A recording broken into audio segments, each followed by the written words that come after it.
an episode of Directors Talking this time round.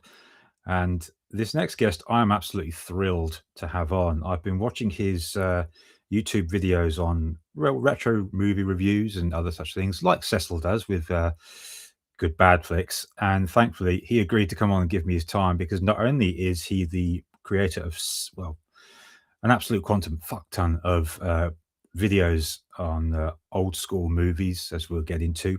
He's also the director now of not one, not two, but three feature-length documentaries, which I can't wait to pick his brain about. He is the one and only Mr. Oliver Harper. Hello. I'm so grateful for you to come on this show, because, as I said, I've been watching your works for a long time, and I love your videos. And like I said, I've been wanting to pick your brain for a while about your process and some of the ones you've selected to do films on, and of course your feature lengths. But I always love to start these chats right at the beginning. So, who was Oliver before YouTube came along?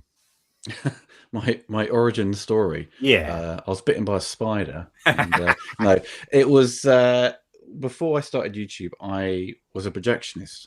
I mean, before that, I worked for a video game shop called Game. Yeah. Which is it still around? No, I can't remember. It's all gone now, is it? Yeah. Rest in peace, I should say. Because I worked there doing the sort of the day of.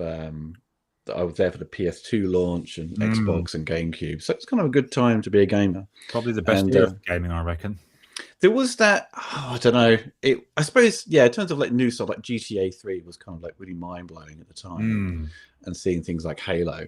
And especially I've seen like Rebel Assault or something like the second one they brought out on the GameCube, which is yes, yeah, I remember now. Graphically, just wow. But for me, it was always, if you're going to talk about the best time of gaming, was always probably the 16-bit era for me. But yeah, during that time, I like playing video games, but weirdly during that period, I sort of fell out of games because I was more interested in partying and going out and boozing. So my money went on there. So I got into Cineworld because they'd opened up a cinema in Cambridge, and I was desperate to be a projectionist, and because I showed so much enthusiasm, they just shoved me right up in the projection booth, and I stayed up there for 7 years, and end up being promoted to like one of the sort of tech managers or technicians, as it were, within a space of a year. So you had like 9 screens, and you had to put all the films together. Some films would come on 6 reels, 7 reels. If it's like a big, like King Kong, Peter Jackson's movie, that's like 9 reels long, I recall. Oh, wow. And you'd always get notes in the film CAD from like Michael Bay saying turn the volume up, and I was like no because the reference level they always wanted was always too loud for an audience.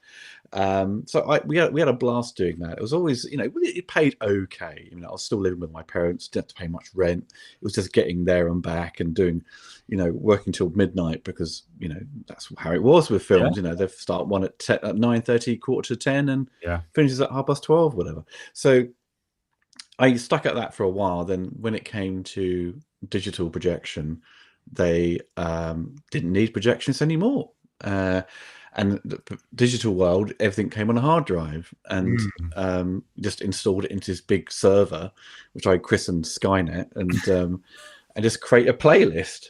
And that was it. And then all you do is just copy, transfer it to another projector if it was going to change screen after a week, which I tend to do, because it goes from a larger auditorium to a smaller one because people are less interested. So doing that process, they were getting rid of projectionists, and because Cineworld had purchased, I think it was UCI cinemas or something like that, they were unionized. And so once these projectionists who had been there for a while got made redundant, they got a good payout. So because I've been there for 7 years, I got a relatively good payout, and just think, what am I going to do next? And then I had a short stint at Jagex. They made RuneScape in Cambridge, and I got let go after a couple of months. I think it was weirdly like the people I knew who'd worked there said I was kind of sacked, like in a very sort of bad way, as it were, because it was the way I got let go was kind of like not proper. So luckily, once I had left Jagex, things kind of went downhill for the customer service department, because everyone else was kind of just leaving anyway. So that was kind of a fun job, but weird. And but within the sort of the background of that, especially after leaving Cineworld, I had this kind of maybe a year's kind of thoughts on what we're going to do. And I'd been watching, like everyone else, YouTube. Mm, And the thing at the time, YouTube for 2010, 2011 was very much the angry review format. yeah. It was, you got that guy with glasses, Nostalgia Critic dominating, Spoonie Experiment. Matthew Buck, Film Brain was, I think, around at that time. Hmm. And Cecil was doing stuff. Yeah. So very early on in his day, in his sort of career on the platform. And I was watching Nostalgia Critic. I'm watching game trailers because I did some really good retrospectives on Resident Evil. I thought it was Ah, yeah. really good.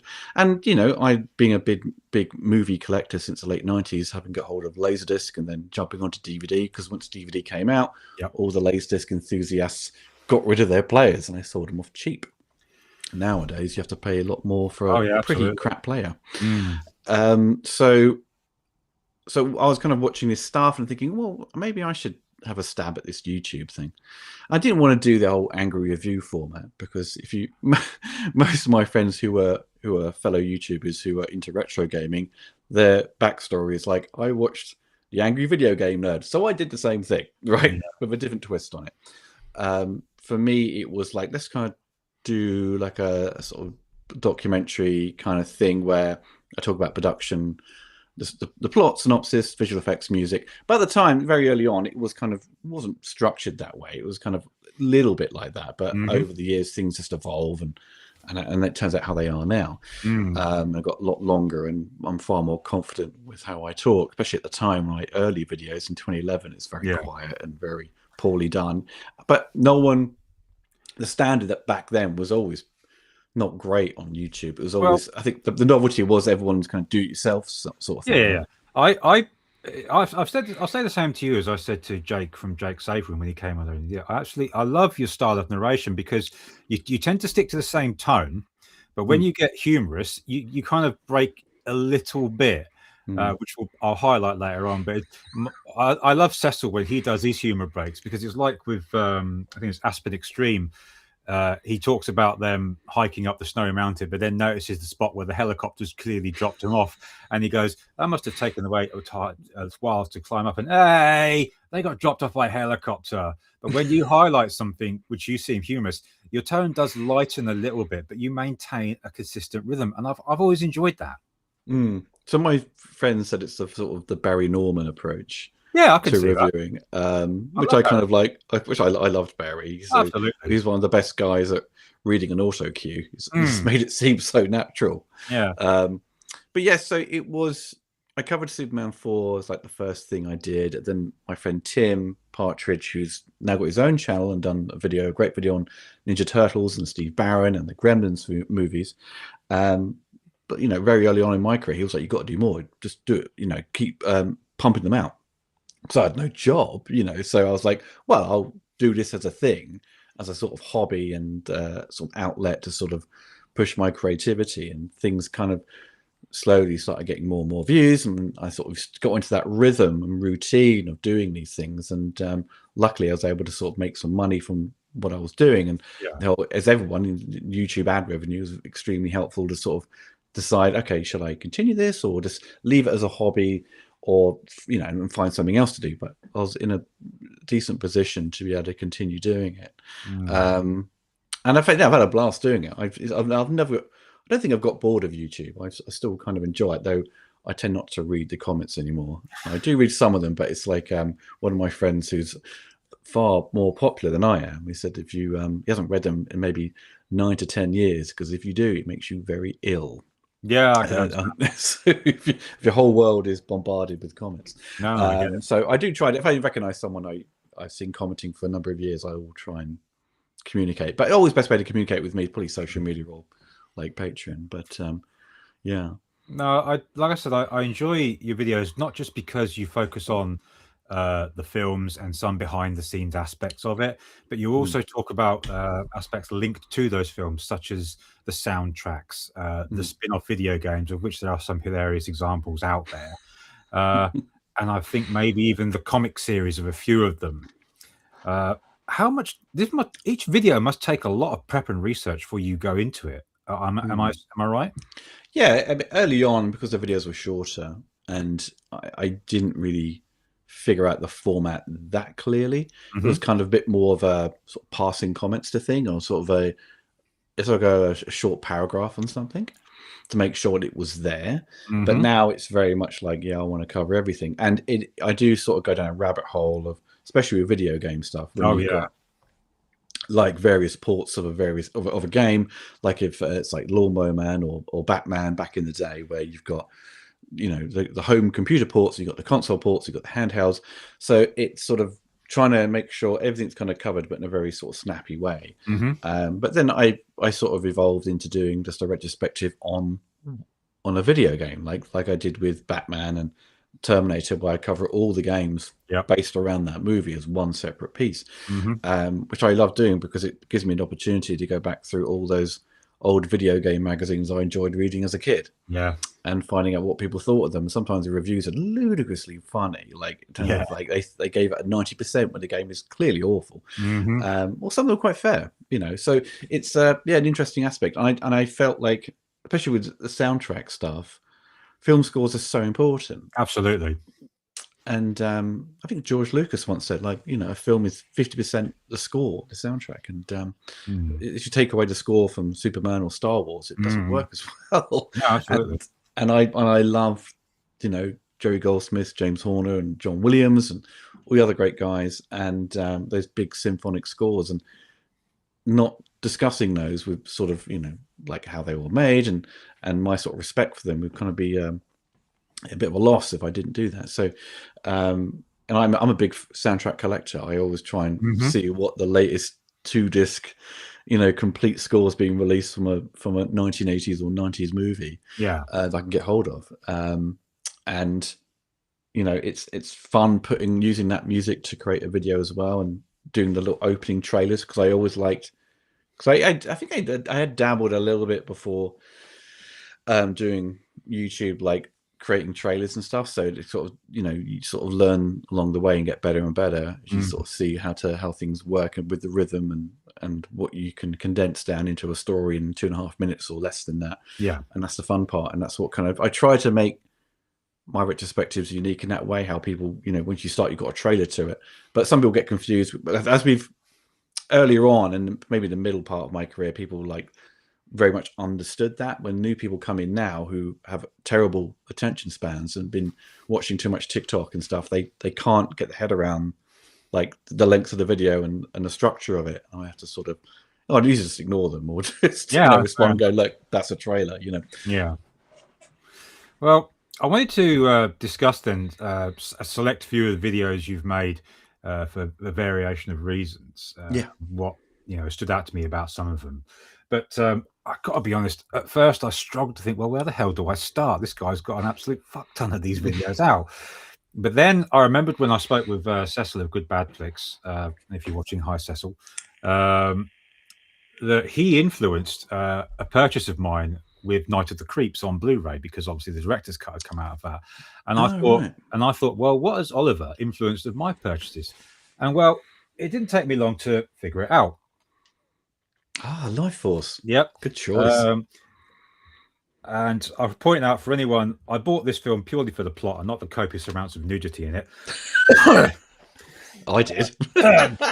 That being said, I'll share the first clip from your video about this. I hope that clearing of my throat was completely well, I hope you bought that. Anyway, so this is the part from Life Force that I love you talking about. If I can find the damn video, of course. Where are we? There we go, Life Force. Right, this bit here. When you first watch Life Force, you don't know what to expect. It starts out like an alien movie, then becomes this vampire movie, then an end of the world zombie movie. It's absolutely bonkers and all over the place when the vampires come to Earth, and that's why I love it. A complete and absolutely fair take on the movie, and it's why I love it as well, because shit just goes everywhere really, really fast. And the bit I always chuckle about is when Peter First's character is driving into London, the shit's hit the fan, and one of the soldiers goes, "Sir, you don't want to go in there?" And he goes, "No, I really don't." And I thought that was absolutely hilarious to this day. And when I watched it with my wife, her reaction was a bit different because she's going, why is she walking around naked while the other two guys aren't? And I replied, quiet, dear, just watch the film. You think you're making a big deal out of nothing. It's definitely a bloke's film, isn't it? I've heard the description of Life Force that it will put hairs on your chest. So that being said, what do you remember about making this video and seeing this film? Because obviously it's a very unique film, because I know for a fact it sure as hell wouldn't get made today. No, probably not. No. They'll probably you have a little bit more kind of covering up of the nudity, I presume. I don't know, really. Maybe it's a bit more, as we've seen, especially with the recent Mortal Kombat movie. It's pretty gory for 15, but you go back to 1995, people complain, where are the fatalities? Where's the gore? You know what I mean? That's a 15. So in the case of Life Force making that, God, I don't know when I made that. It must have been about 12 years ago, maybe 10 years ago. 10 years ago.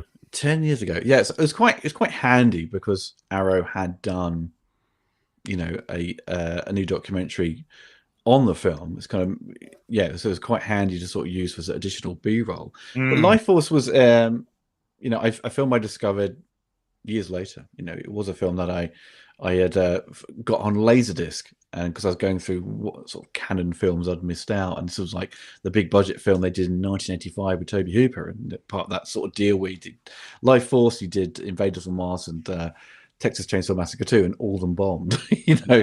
So that was kind of a fun process of doing that, and exploring more of canon is always kind of the fun part of these things, because canon is, despite all their failures, was probably one of the most fascinating film studios, and because they had just a wide variety of movies, and they just, despite them being cheap and nasty, are always kind of like really entertaining. And if you watch cheap and nasty films today, they don't quite have that sort of magic. No, I mean, one quote that you had from the video after saying it's absolutely bonkers, and you described the plot as buy one plot, get free for free. And you, like I said, also in the video, you explored how the movie sadly failed at the box office in the way it did. And I still find it a shame, because, like I said, there's nothing like that nowadays. And no. Yeah, it's another reason why I love it when Arrow get hold of these Blu-rays and make such great versions. I mean, a quick question before we go on with Life Force: I assume you like the Arrow Blu-rays? Oh yeah. I do collect them. Yeah, so do I now. It's always because I have reviewed them, like, you know, on my channel, some of the more recent releases, especially with the Warner Brothers back catalogue they obtained. So anyway, drink of water. No, go for it. The adding kind of extras I don't really need. I'd rather have more interviews with the cast and crew. But but yeah, I mean, generally the quality is very good. They get a nice booklet, you get a nice good transfer. For the most part, I think I've not had many issues with Arrow. I think they've got really good over the last few years. But yeah, that was my first Arrow. I think it might have been my first Arrow purchase that you influenced anyway. Oh, really? Yeah, I think it was. Now, to cover the next one, and I grew up a child of the 80s and 90s, and I loved a good cop movie. And this is a weird place to start this, where I paused this video, because it's not to do with the film, it's to do with the soundtrack. But Black Rain, which is weird because we're about to talk about the soundtrack and there's no time to die on it. Now, I love that you did focus on the film's score for This Is Where We're going to play this, especially the bit when Conklin fights Sato at the end. And, I'll just play this clip now before we carry on. Sure. I've discussed my feelings on Hans' work over the years. I feel his scores of the early 2000s up until today have been mostly uninspiring. There are a few superb scores along the way he has done, but there is a lot of repetition. Like you've heard the music before, he has recycled a lot of his work. This often happens when composers end up scoring like 4 films in a year. They end up reusing previous material. I enjoyed large chunks of the Batman Begins score, but there are cues in that film lifted from Black Rain. I love Hans Zimmer's work from his early days, and Black Rain honestly is one of my favourite scores of his. It's so rich and layered and has great themes throughout. Hans, as usual, makes use of electronic music. The score sounds somewhat similar to John Carpenter's and Alan Howarth's work on The Big Trouble in Little China. There is use of heavy percussion and the use of electric guitar to represent Michael Douglas's character Nick. Hans said he wanted to draw from Japanese culture but not execute the music in a straightforward manner, but interpret the music in his own way. There are cues that appear similar to Ryuichi Sakamoto's Merry Christmas, Mr. Lawrence. Ryuichi would actually provide a song to the film called Laser Man. Yeah, very fair observation of the music. But like I said, I it's one of my favourite cop films because I love the whole neo-noir aspect of it. Yeah. The ending, a bit spoiler here for anyone who hasn't seen it, but I love the ending. The fact that he brings the guy to justice rather than kill him because, well, it would be a flat ending without. And the overall ending at the airport still floors me to this day whenever I see it. I mean, the friendship really works by the end. And you say, highlighting the score, if you get the album, or actually one of the tracks is on YouTube, it's like an alternative track by Hans Zimmer called, I think it's like Bike Chase. Yeah. And it's so good. I'd used it years before in my Ninja Scroll retrospective. I kind of threw it at the end as this kind of end montage. Yeah. And a fellow YouTuber, Harry Partridge, reached out to me and goes, what's this music? Where's it from? I was like, oh, it's on this song. He's like, oh my God. It's like, it's like, it sounds like really amazing trailer music. And that's Hans Zimmer. I think for me, when he was like really just sort of showing off what he could do. And I think there's a point where you listen to like the Gladiator score, then listen to Pirates of the Caribbean. They are pretty much the same. And you know, I mean, James Horner was quite bad for copy and pasting. The opening track of Aliens, where you see the ship going through space, that musical cue is lifted and put into Clear and Present Danger. You know, and if you go find the soundtrack, it sounds identical. So. Yeah, he's quite cheeky as well. I never knew that. I'll have to look that up. Yeah. But what are your thoughts on Black Rain overall? Because I think it's still a pretty good film. I think I know Ridley Scott had problems trying to film in Japan. Yeah, I remember because it was a nightmare. They'd never film there again. In terms of like a thriller and stuff, it's kind of average. I mean, again, it's dealing with, because you know, the Russians are no longer the bad guy anymore. The Soviet wall kind of come down. Soviet Union crumbled. So the Japanese were now the bad guys because they were seen as this, they could be taking over due to the amazing, creating amazing electronic parts and cars and stuff. The US saw them as a threat, and they actually become the bad guys with their sort of, you know, the sort of Japanese mafia. And it's a fine film. I think it's one of Ridley's kind of like, not one of his forgotten ones, but it's one of those kind of, he's just like giving you a good solid action thriller with amazing visuals. Well, one thing I've noticed about films, and I've also had this pointed out to me, is there's very rarely any good monologue scenes anymore. And one of my favorites is in Black Rain, the famous Black Rain speech that Sugai gives to Conklin. You know, I was 10 when the B-29 came. And it's still to this day one of my favorite villain origin stories, because it shows that to this guy, what he's doing, it's not for money, it's deeply, deeply personal. And I always love that. I thought, man, that is a good villain. There's someone that does it because of what's been done to him, his version of payback. And that's why it's always stuck with me. And it's always a great shame when I think back on it, because I think out of the principal cast, Michael Douglas and Andy Garcia are the only Capshaw are the only ones left. Ken Takakura and the chap who played Sugai, whose name escapes me now, and of course the chap who played Sato again, his name escapes me. They're gone, and it's such a bloody shame. My favourite bits in Black Rain is when he's like, I kind of use it in the end trailer where they arrest Michael Douglas. Like, what are you doing? He's getting away, you know, and he's just losing his temper. I love that sort of. And then his Japanese colleague just like can't do anything about it. He's standing there because he knows he's screwed. But because he's stuck. You know, it's all by the rules, isn't he? You won't break the rules. Yeah, absolutely. All right, so to the next one. Now, there's been several versions of this character in film, but this one is one of my favourite. No, it is my favourite, and it is, of course, the Punisher. Oh, right. Okay. Now, that's an old video. It's got the old it is. Yeah. Now, for anyone that who wants to take the piss from me for liking the Dolph Lundgren video, if you don't like it, bite me, okay? But I love this video because, in particular, you highlight the deleted scenes. And with your amusement in clearing the narration, where you point out the boom mic is still hanging in the frame. Yeah. And for those who don't know what I'm talking about, please observe.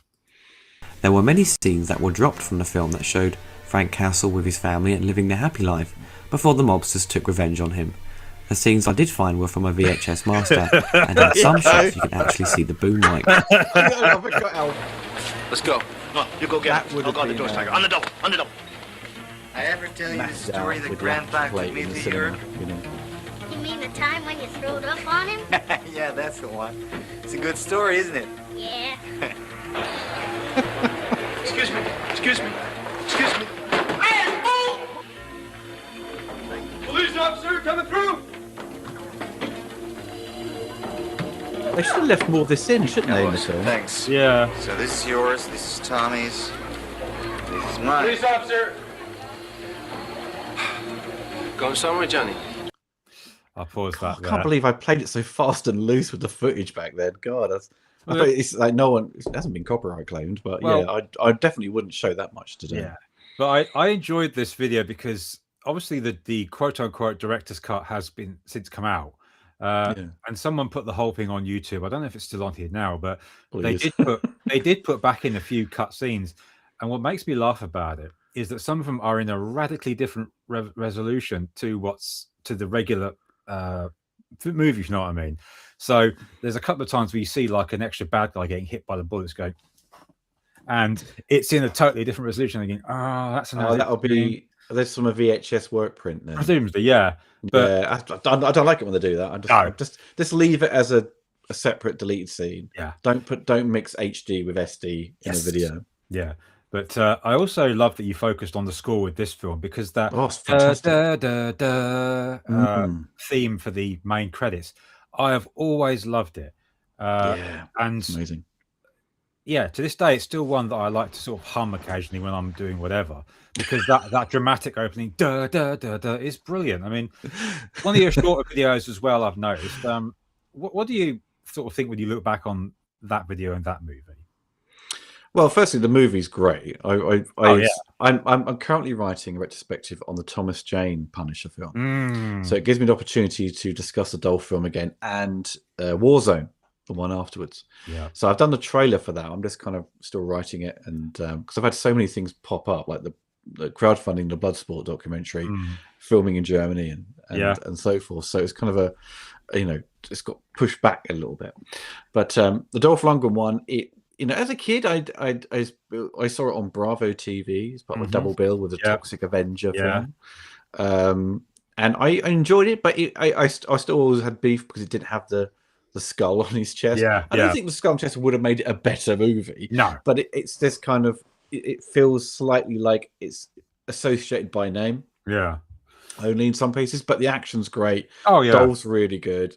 Dolph does pull some funny faces in it if you catch them. Yeah. And it's got a wonderful score. And I think when the newer Punisher films came out, people sort of look back at the Dolph one and go, actually, that was actually pretty good compared to some of the other efforts. I do love the bit in the Dolph Lundgren film where he goes to the fairground and the assassins or ninjas are shooting at him while they're going down the slide, and it's like, God, man, this is such an 80s movie.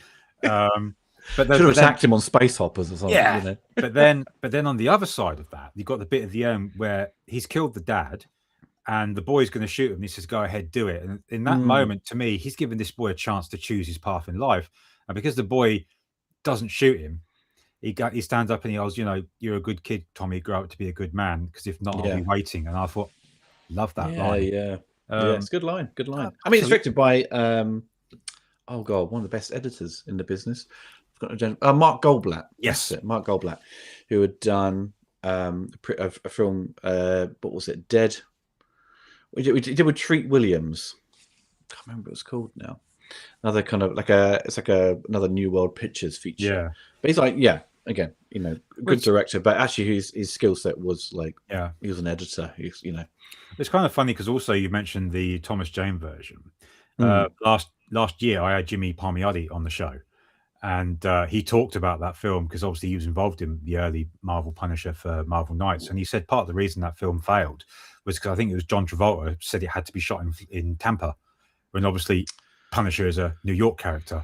Yeah, Thought, that's kind of when I watched it again. I was like, yeah, the Florida setting does not do the movie any favors. It so that was why it needs to be New York, right? Mm. He's in the same area as Spider-Man and Daredevil. Yeah, You know, he's operating in that Hell's Kitchen. You know, Mm-hmm. but you know, it still works really well. The action and stuff, Yeah, absolutely. really well done. Mm. You know, John Travolta smokes a pipe in it, which is very funny. Yeah, which is weird. But on the plus side, he had Laura Harring as his wife, and like, my man, fair play. Yeah, you can't complain. Now, the next two I've kind of bundled into one for reasons which will become obvious, and that's combo. Yeah, Terminator 1 and 2. Yeah, which, as far as I'm concerned, are the only Terminator films in the series. There are no more. Okay, yeah, that's fair enough. Now, with T1, you pretty much said a fair assessment, which was that there isn't anything you can really say about Terminator 1 that hasn't already been said before. And I think that's evident the fact that it's on pretty much anybody's top movie list at some point. Yeah. Legendary is, but where you got me was when you mentioned the games, and I'll share the clip now because there's a reason I bring this one up. What? I love you laugh is about to play a clip here because it's like, oh my god, did I do this? No. The Terminator did come to many home computers in the early 90s, the first being on the PC, which had you playing as a Terminator, picking up weapons and then driving around a very primitive world hunting down Carl and Sarah. Also, the game would give you the option to be Carl and protect Sarah from the Terminator. It's a very bizarre choice for the programmers to go with a 3D style driving game that ultimately looks very flawed, but to give them credit, was very ambitious. Then came the home console versions, the first being on the NES, which was very late in the console's life. The programmers clearly put little effort into this game, muddy graphics and poor hit detection. They must have made it on their lunch breaks. Probe Entertainment and Virgin Games had a stab at producing their own versions for the Master System, Game Gear, Mega Drive and the Mega CD. The Master System version played very similar to the Mega Drive version, but was apparently far more difficult than its 16-bit counterpart, and thankfully the game was longer. The Mega Drive version, while very replayable, had nice graphics and music, was painfully short and could be completed in just under 15 minutes. As a kid I was very pissed off that it was so short, but it didn't stop me from returning to the game on a frequent basis. Now the Mega CD version was the one I always wanted to play as a kid and didn't get a chance till recently. It was clearly the version that the programmers put the most effort into. It has detailed animation, great level design, fantastic original music, and the difficulty curve wasn't too steep. The frustrating part was trying to shoot on the stairs and aiming in the right direction when climbing down ladders, but it shouldn't be too problematic the more you play it. The game also had FMV cutscenes from the film between levels, but the quality is hilariously bad. I think it's even bad for Mega CD standards. There was also... I've paused that there. Now, I hadn't been aware of it until I saw your video. I wasn't aware of the Mega CD version because that was a platform that passed me by on the simple grounds that, well, to own one, you might as well pay the same price for a bloody Mega Drive. Yeah, it was as a expensive. result, the games themselves were expensive. But there weren't that many decent games for it to people to weren't buying it. And there's like, you had like 10 maybe that was like, okay, I could see myself wanting to get that, but that was over the course of its lifespan. But I did love the whole, you'd think the developers made this game on their lunch breaks. I can believe that looking at it because that game was particularly terrible. But it was terrible. It had one of those bad NES movie license ports. I did go back to the Terminator and cover all the video games again. Yes, you did. Big video. So it's kind of weird hearing myself back, from an older video. I'm like, oh. Now, to move before we go on to T2, I looked this up just out of pure amusement because whilst I don't have a Mega CD, I wish I did. I was always curious as to how much a copy of Terminator on the Mega CD would go for, and this was one example I found. What? Yeah. Is that sealed? Is it? No, just complete with manual. Yeah. Nah, that's taking the piss. Yeah. You'd probably, I don't know. I think £80 is probably more fair for it, like because it is like it was for a niche console, or add-on. It didn't do very well, but they made a lot of those games. They made a lot. It's CD based. They made tons of them. Yeah. So that's there's retro resellers are absolute scumbags. Oh, I think some of them are. Charge a fortune. Yeah, but It's like if you go on, like if you're a Super Nintendo collector, let's say you see like a box copy of Street Fighter 2 Turbo, yeah, and they want like, over £100. It's like, are you insane? They Yeah. made so many cartridges of Street Fighter 2 Turbo. The value, that's not its value. You know, it's very common. So, and then of course, Terminator 2 is the next one to talk about. Now, I bring this up for two reasons. First of all, it is my favorite movie of all time. Oh, right, okay. Yeah, and like you, I was too young to see it in the cinema at the time. Yeah. I'd already watched Terminator 1 on video when my parents went around, and when it came out on home rental on VHS, and for the young kids watching who don't know what a VHS is, go look it up. I sat and watched it pretty much sitting upright on the sofa the entire time, and to this day it still blows me away. But again, well, no, actually, this is a bit different because I start this video near the beginning because you hit me in the feels right at the start with this video, and I'll play why now. I did, however, manage to get the toys they produced to tie in with the movie. It's always funny seeing the old action figures from the 90s that were based on movies. The toy manufacturers took many liberties with the licenses. The T-1000 looked very odd, and the Arnold Schwarzenegger figure with the interchangeable arms. I always wanted a toy where you could put the skin on the endoskeleton, but I rarely saw it in the shops, and when I did, I could never afford it with my pocket money. Now, I had the toys growing up. My grandma, rest in peace, she took me and my brother to Woolworths for a Christmas shopping trip, and I got all the toys except for the bioregenerator, which I never had the money for. No, but what are we now? We're 2026. They did one for Terminator Salvation. They just I think they recycled the idea, and that's why that was quite common to get hold of. But that one, yeah, I think the novel, it looked cool, but once you've put the skin on and removed it, like the novelty's worn off quite quickly. Well, near the end of 2024, the place I was working at the time, we went on a night out to this place called the Pixel Bunker, which is in Milton Keynes. Milton Keynes. Yeah.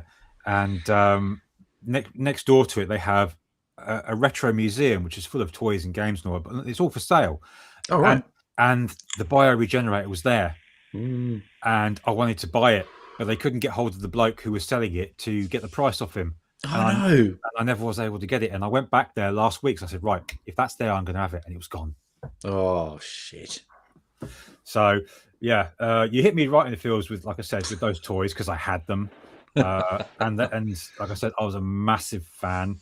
But again, with Terminator 2, you focused on the soundtrack, and rightly so, because again, it's one of my favorite scores. That's brilliant. Yeah, Brad Fiedel. I have it on in the background when I write sometimes, because not only is it a fantastic score, but you've got different variations, different themes going on in that score. Yeah. And I've loved it so much. But also one thing you've also talked about was the effects and how they have not dated. And I love that you focus on that, because a lot of the films nowadays, the effects are so painfully obvious and so painfully crap because everyone relies on CGI now. And I think it's a disservice to film, because obviously when you watch Terminator 2, I know that the only CGI in that film is the T-1000. A lot of the other stuff it's very minimal. Yeah. And it's just at the time it's extremely groundbreaking. But it's just liquid metal. Well, the bit that I always throws me before I turn this over to you to comment on was the T-1000 when he pulls open the lift door and Arnold in his head. Oh yeah, and splits and stumbles back. Now, as Cameron says in the commentary, that's a dummy. And he says you can tell because if you look just below the T-1000's hairline, you can see the start of the zip where his head pops apart. So what do you remember about making that video? God, I remember making about that video. It was because I luckily had the old DVD release, the one that was America. I got a Region 1 Steel release.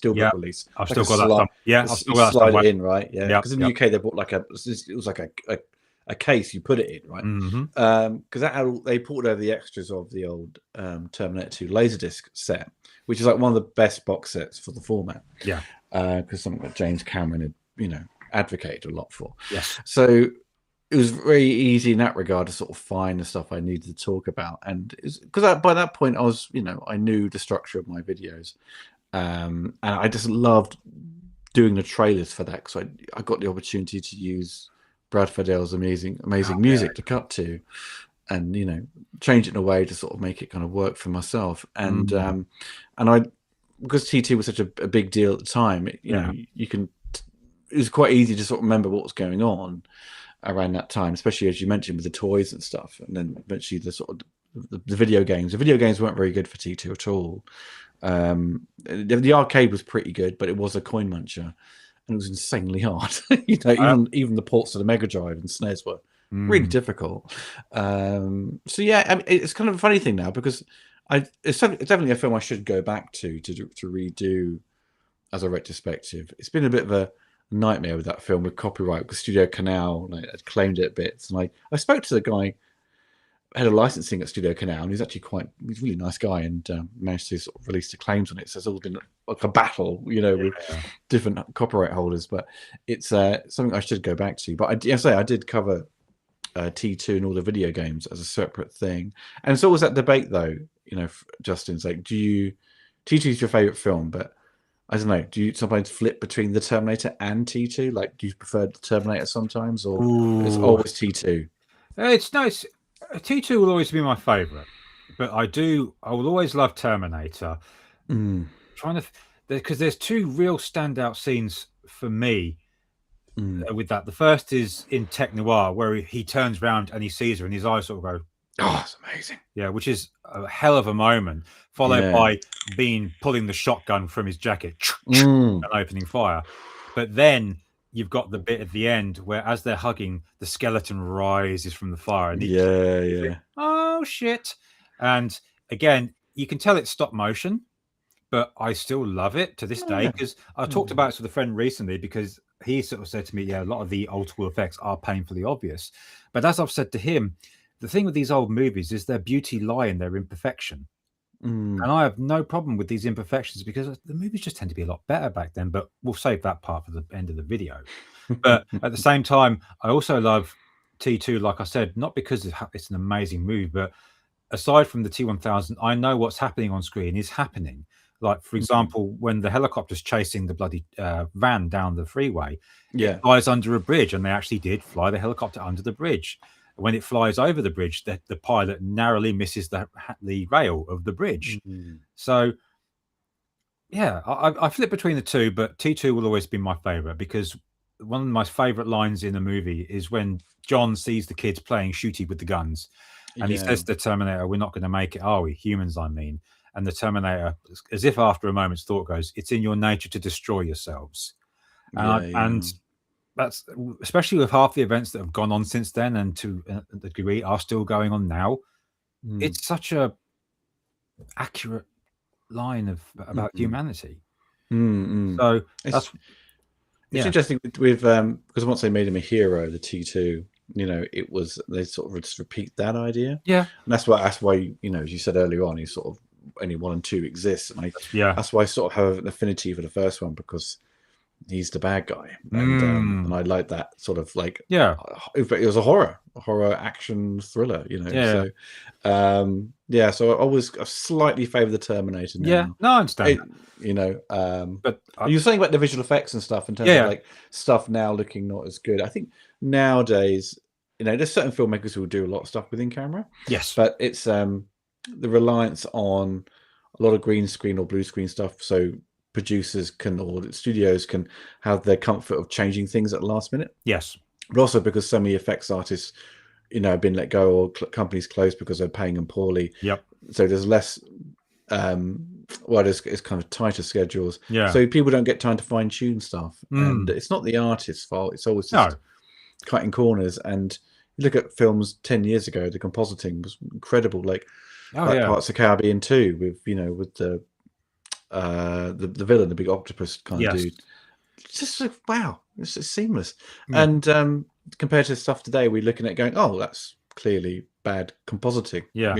So it's always I'd always like to see in camera stuff. There's always a case for CG. I remember the first part of T2 that always blew my mind was the chase in the truck in the storm drain.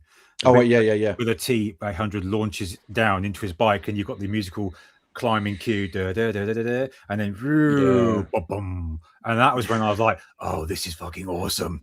I was always blown away by the opening shot in the future where you've got the hunter killers, and you've got the ones below, and you've got the combination of like actors in the foreground, miniatures in the back in areas, puppeteers, and you got front projection going on in one shot. It's just insane, like how they did that.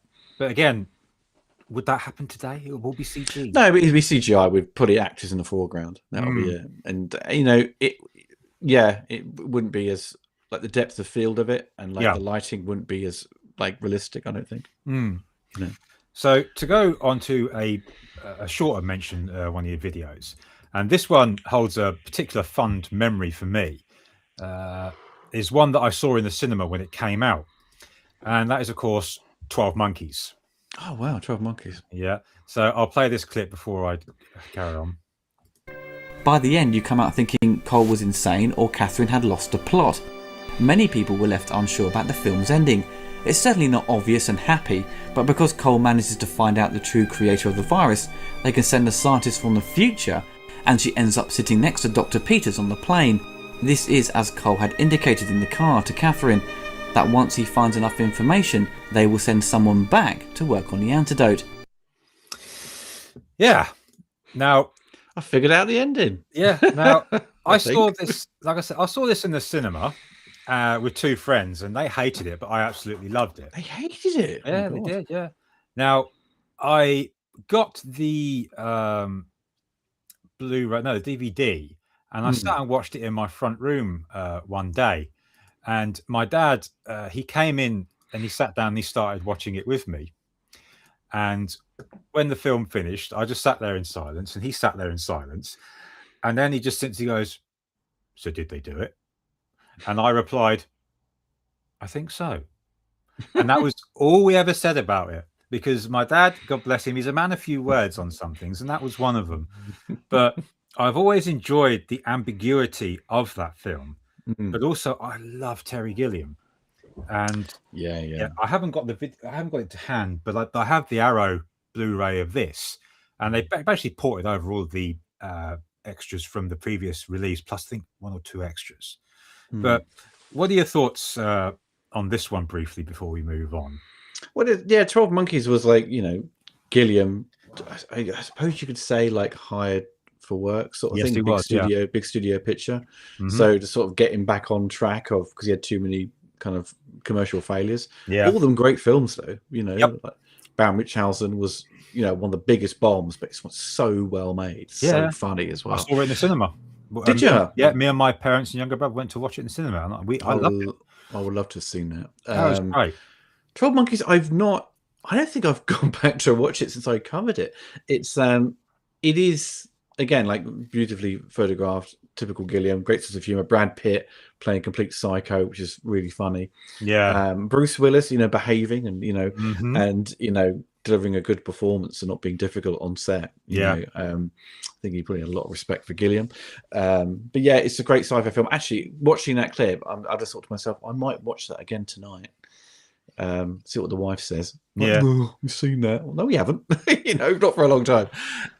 So yeah, 12 Monkeys, great movie. I need to upgrade it to 4K. Actually, I still got my old Blu-ray of it, Universal Blu-ray. It still looks good on Blu-ray. That film. I've got the Blu-ray of Baron Munchausen. I always chuckle because I watched the behind-the-scenes documentary, which is a great documentary, and the interviews with Thomas Schuley, who was the German producer on the film that messed Gilliam about quite a treat, are hilarious to watch, because this guy clearly has a very different recollection of the events. And one point, my wife, who's listening in the background, she turns around to me and goes, "Is he talking shit?" And I went, "Yes, dear, he is." Did they bring that out on Criterion Blu-ray? I think they did. I don't know if it's Criterion. I know what copy I've got. I've got a Criterion Laserdisc of it, but I'm sure they must have ported something over to. I've got the English Blu-ray, but I can't remember what company it was. Now, the next one is one which, well, it's got me in all the feels, because this was part of my childhood. It still very much is part of my um, enthusiasm, whatever you want to call it, and that is, of course, Transformers the movie. Oh, right. Now, just to give you an idea, to my left here, I can't pull it out because it's got a ton of crap on top of it. I have the original VHS, the British VHS still, of very the nice. movie. Yeah. And my wife got me the steel book of the movie for Christmas, the new release. Excellent. I think that didn't have new artwork by Matt Ferguson. Yes, this is it. Yeah. And I don't have many steel books, but this is one of them, and it's one of my favorites.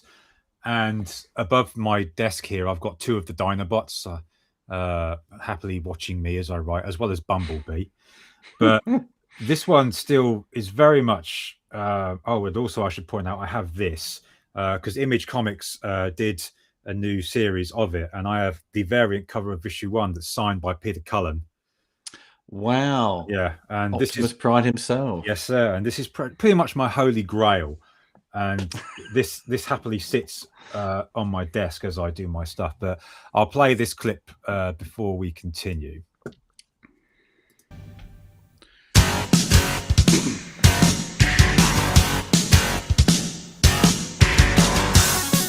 Composer Vince DiCola, hot off the success of Rocky IV, provides the score to Transformers the movie. The producers approached Vince after being impressed with Rocky IV, and they felt that musical style could work with Transformers.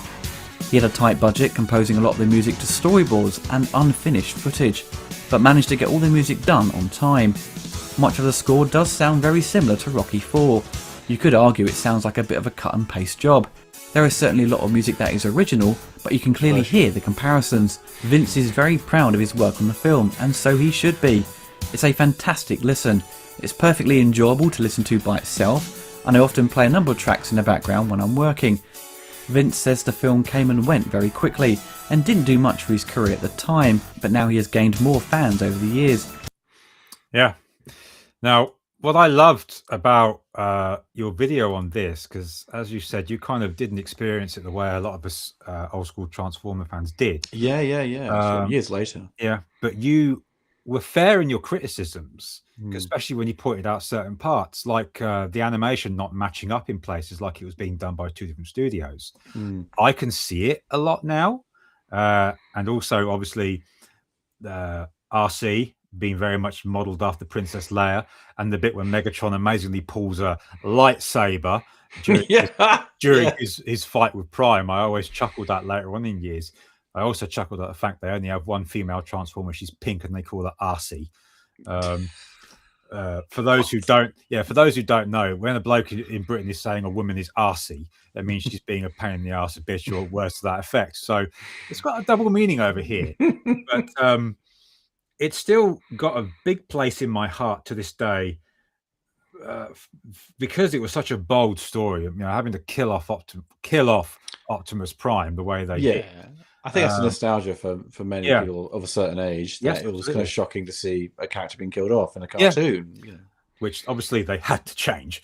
It's got fond memories for me also, because when the Michael Bay Transformers came out, we had our first child at the time, my eldest son, and he was running around the house going ching, ching, ching, ching, pretending to be a Transformer. It drove my wife up the wall.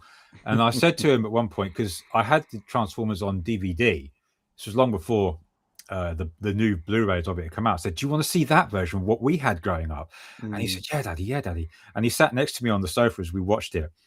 And when Laserbeak returns from spying on the Autobots, and he transforms, and Soundwave takes him in, and he transforms, playback the recording, my son went, Daddy, what did he just turn into?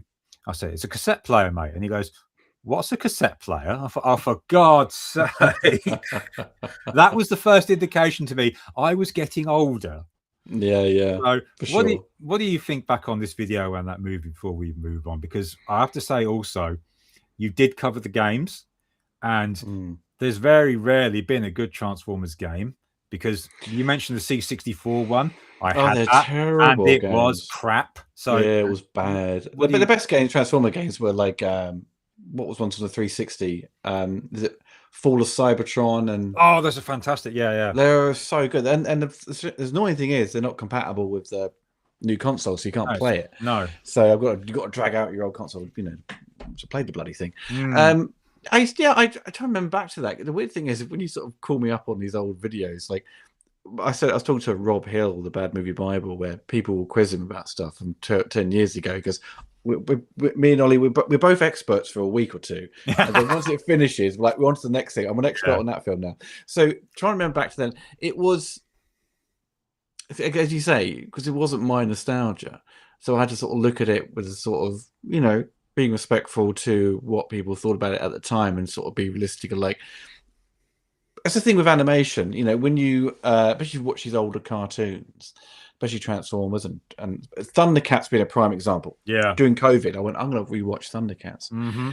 And I just couldn't finish it. I thought it was really bad. I love the intro. I love all that stuff. While I was watching it, I was like, I want to know more about Third Earth. I want to know more about Mum-Ra and stuff. It doesn't really give you that. It doesn't give you enough kind of lore and backstory, which you kind of really want. And often the case is just, as with all these things, because they make 60 episodes, the plots just get recycled and recycled. Oh, yeah, absolutely. So it was kind of difficult to sort of me to go back to those sort of things. But it's Transformers the movie, because it's a movie. It's got its own kind of like start, middle, and end, and it works. I think it's very much elevated by the music. If it had a different score, I had a score that didn't work, like just some sort of cheap synth score. Like, I'm not saying Vince DiCola's music was cheap at all, No, of course but if I didn't put the money into it, I didn't have like Stan Bush providing the songs. I think it'd be a very different story now. I think people would be like, okay, the most emotional part is Prime dying, but outside of that, you'd be like, it doesn't quite hold up if the music was different. Well, I'll finish on this, as you've mentioned, if we move on to the next one. I got those two games for the Xbox 360, War for Cybertron and For the Cybertron. And For the Cybertron was my favorite because the way it brought in the Dinobots. And again, my son was watching me play it. And he got to the Grimlock stage because we've been waiting for that for a long fucking time. And the first thing that struck me is they got Greg Berger back to do Grimlock, and I was like, "Fuck yes!" I still own those games. I still own them. Keep hold of them. Yeah. And, as we're playing it, he's going, "Daddy, can you transform yet?" I said, "No, mate." "What about now?" "No, mate." How about now? What about now? "No, Are we mate." there yet? And on the fourth time, I went, "Matthew!" He went, "What?" I said, "I don't know when you can't transform yet. I haven't played this game myself. Shut up." He went, "Sorry, Dad." And then when it got to the bit when you could finally transform him, and for those who haven't seen it, look it up because it is a fucking brilliant sequence. Matthew saying, went, "Oh, cool." And it's the highlight of the game. Hopefully they will remaster those at some point, because it's just a massive shame they've not re-released them. It's just bonkers. Yeah. It's a licensing crap in it, like it expires, All right. So 3 left to go of the movie videos you've done. And this one, it really needs no or very big introduction of any kind. And that's, of course, Aliens. Now, Terminator 2 is my favorite movie. Aliens is my second favorite movie. Oh, it's so predictable. Yeah. And as you rightly state, when it comes to the special edition, it's the only version most people, myself included, it will really watch is, now. man. Yeah. Because I can't imagine the movie without those sentry turrets, for one thing. But you'd have to have seen like the theatrical one first, then to decide like if the special edition's better, because you have to have seen the one first, then go to the other, right? Or were you always, that was the first one you saw? I'm going to say I think extended cut. I vaguely remember watching the theatrical, but it was a long ass time ago. But I think I got into Aliens actually when they had released the special edition VHS tape. So that must be the one I saw first, I think. Because I remember seeing a copy of the VHS for the special edition in one of those glass display cabinets of a comic shop, and I remember it being quite pricey for some obscure reason. Really? Yeah, I can't remember for the life of me where I saw it, but it's a very vivid memory. But again, this is a movie that stood the test of time because there's no CG in this. It's all on camera stuff. And to this day, it still looks fantastic. Oh, I love it. Yeah.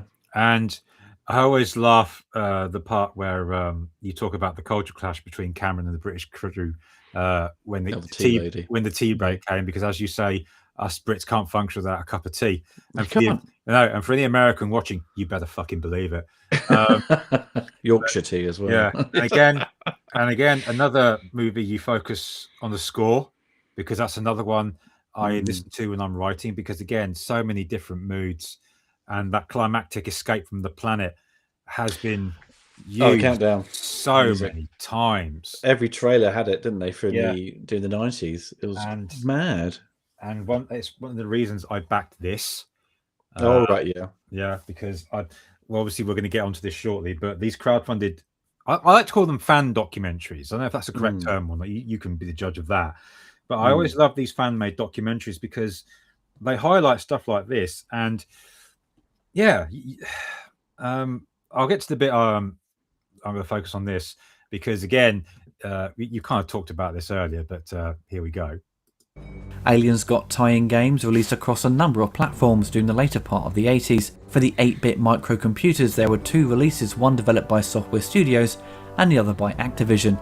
The first version is known as Aliens US in the UK. It was a game consisting of 6 mini-games. The first level, you're flying the dropship. The second, you're searching the corridors. The third, you're shooting oncoming aliens. The fourth, making your way through the ventilation system. The fifth level, you're trying to find Newt.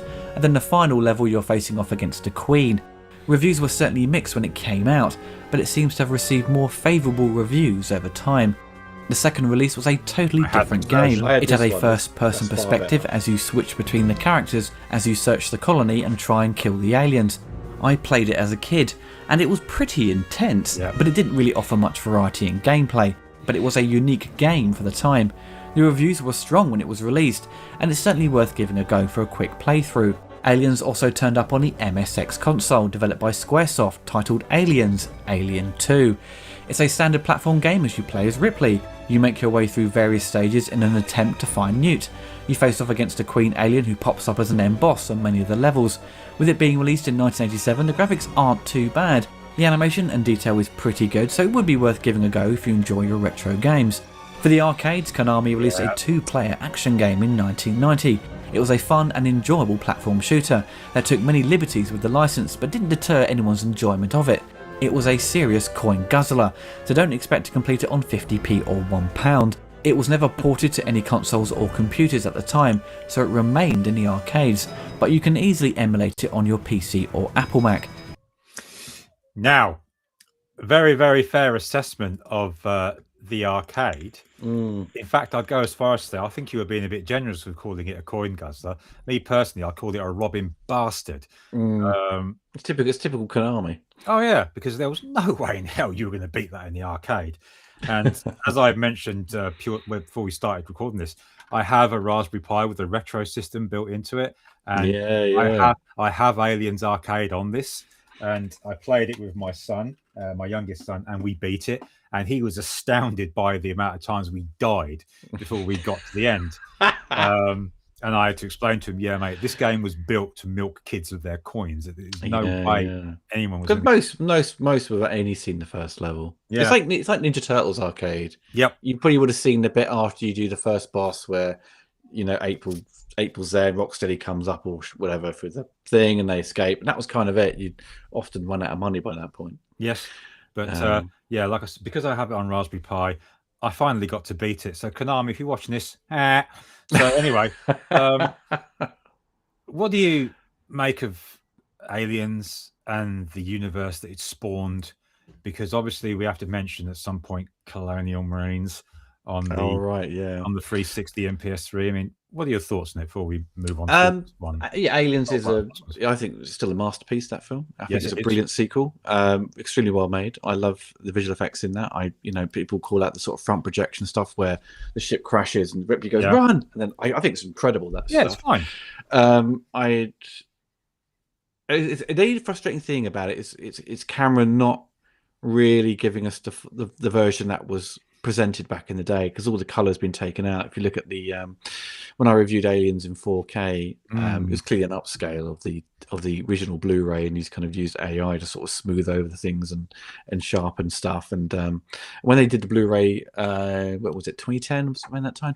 Yeah. They'd taken up the color out, because the original one, like if you got it on VHS or Laserdisc or the first DVD release, there's a lot more purple in it and pinks in the picture.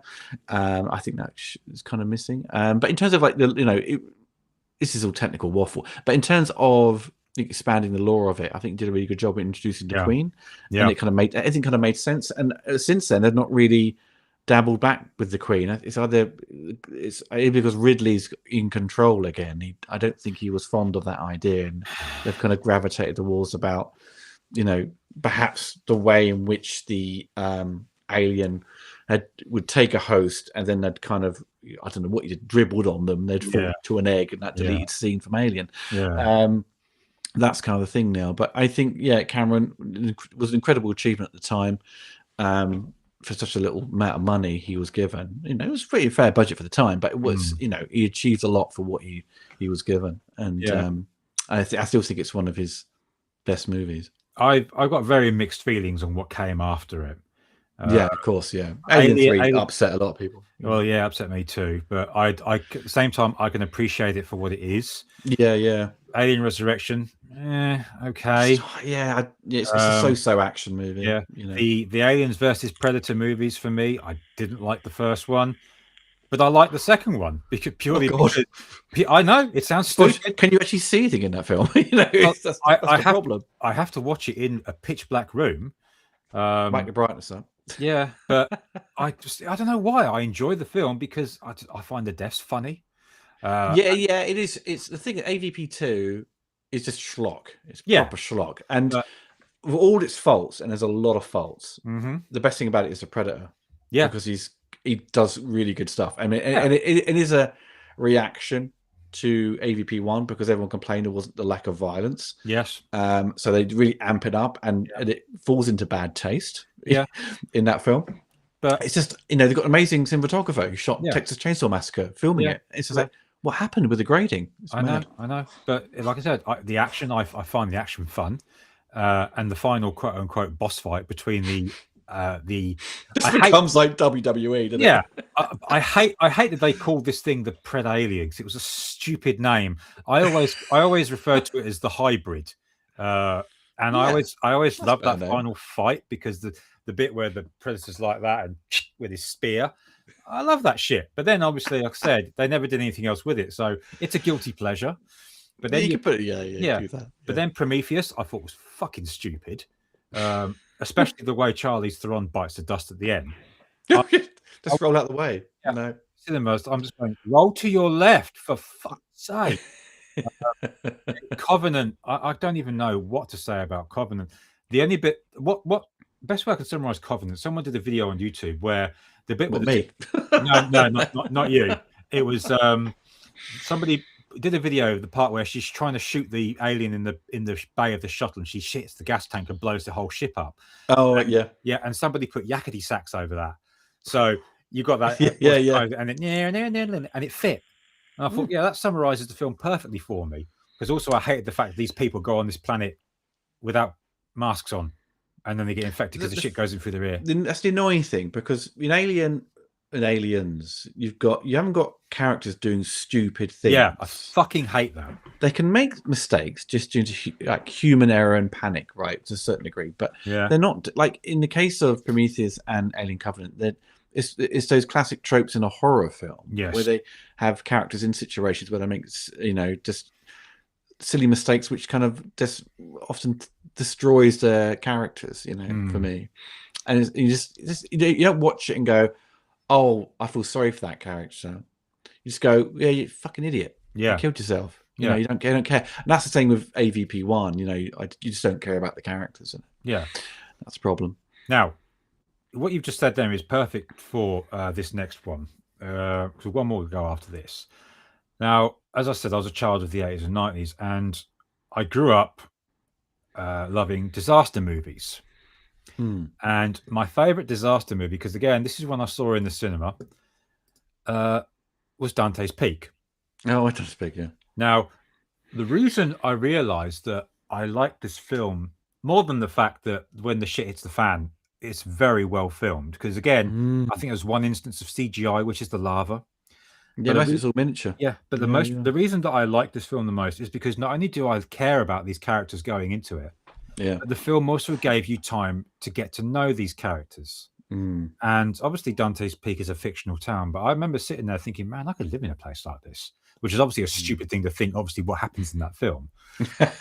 But the effects are fantastic. The bit when the pyroclastic cloud rips through the town is phenomenal, even though the fact the Jeep outruns it, even though it's got no tires, is bullshit. But it's so quick, isn't it, in reality? Because in recent footage, it always looks like it's going slowly, but it's actually lightning fast. But I love, like I said, it's my favorite movie, but of course it's not without its faults. And one of the faults in it that you highlight in this clip here, I actually remember thinking when I was in the cinema, and that's this bit here. Every disaster movie has to feature a dog, but is always saved at the last minute. I don't know why this happens, but so many include one. Twister, Independence Day, both movies feature the same breed of dog, I believe, and also we have Daylight and Volcano, just to name a few. In Dante's Peak, you forget Rachel's family even have a dog, but suddenly it pops up as they attempt to return to the town. If the dog died, the audience would be furious, and no one wants to see a dog burnt alive or left to die. With the film trying to be very realistic though, having a car drive through lava, I don't think that is possible. I think those tyres would have melted very quickly. The film is by no means perfect. Yeah. So, first of all, I remember watching it when it drove through that bit, and when the tyres touch the bloody lava and they go straight on fire, I sat there thinking, can they do that?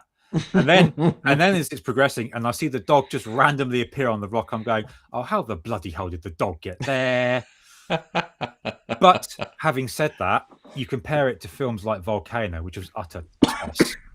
Oh, Volcano, that is it was a excuse me, it was one of those, again, came around the same time as Dante's Peak. Must have been going, there's must have been talk around the film studios. Oh, what are you doing? Oh, we're doing a Volcano movie. Oh, we should do one as well, And they have this kind of lava come up through LA. The thing is, the premise is fine, Volcano, but it's just, it's really silly and stupid. And Tommy Lee Jones doing like superhuman things, where he dodges the falling building and doesn't get hurt by the debris. Me and my dad rented that when it came out, and it was just me and my dad that weekend, and my mum had gone to see her grandparents. But it was seeing that happen when he has like telescopic vision as he zooms in, and then he runs and saves it, and just literally jumps a foot to sort of save her. Yeah, we were bursting to tears. It was so funny. And the guy who who played the Zodiac, where he's on the train and he's got the body. He's like, he's screaming as he melts. It's comedy gold. But so it's fun to watch for schlock. But it's nowhere compared to Dante's Peak. But Dante's Peak, it's taken seriously. There's no forced humor in it, and like I said, I gave a toss about the characters. And aside from those two bollocks moments in the film, it generally works, doesn't it? Yeah, and maybe you could certainly argue the bit in the river as well. I still love the film to this day. It's one of my favorites. It's a film I need to get. They brought it out in Germany on the in 4K, which I need to get. But then maybe I should wait because maybe someone else will put it out in the UK. I've got the deleted Blu-ray version of it. But what pissed me off about it was they didn't port the extras from the American release, and I never understood why. Oh, you got the UK Blu-ray of Dante's Peak. Yes, didn't port. Oh, okay. Yeah, that's annoying. Yeah, I think I might have encountered that because when I reviewed it, I got the UK DVD Blu-ray, sorry, but I still had the DVD. Yes, which had the extra. So I used to use those. Frustrating. So the last one to talk about that you've covered in movies is another one of my favorites. And I believe this is one of yours as well, and that is, of course, Dark City. Now, Dark City was a funny one for me because I never knew it was out in the cinema. I never even realized that it came out on DVD or anything like that. I became aware of it years later because I think it was through retro videos like yourselves who talked about it. And I managed to get hold of the director's cut on Blu-ray some time ago. That's sort of the original one that's on screen now. Yes. After seeing it on the TV, and one of the things I remember about the theatrical cut was I was kind of like, why did they put that narration there? And at the time, I never knew the history about it. And then I learned the history and thought, oh, I see. But then, watching the director's cut, it all makes sense. And you talk about how they got messed around in this bit here. Dark City was criminally overlooked by the public on its release. It may have been down to the marketing and the distributor struggling to sell the complex but highly original story across to the public, and I believe New Line Cinema advertised this movie as a sort of horror flick. The posters don't really sell the style of the movie, it does have a sort of B-movie horror design. I never saw it on release and don't recall seeing any trailers or TV spots, and it wasn't until it was recommended to me a few years ago, and also listening to the score, it really got me intrigued to see it.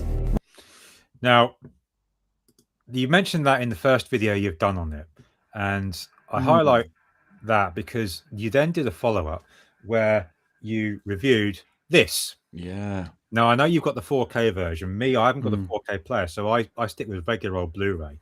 But this is one of my prized Blu-rays because it is a fantastic package. And in particular, the making of they did for it, which criminally only interviewed one cast member, which was, of course, what's his bloody name? Rufus Sewell, that's it. Rufus Sewell, yeah. In the first special edition they did have some more people. They did, yeah. But they did make an effort, though, with the new making of, because over an hour long, wasn't it? Yeah. So. But I love this movie because one of the storytelling bits I've been taught when I write books was I read a book called Dean Wesley Smith called Writing into the Dark, and he doesn't write with an outline. And he goes, the way to start a book is create a character and put him in a situation, and the story unfolds from there.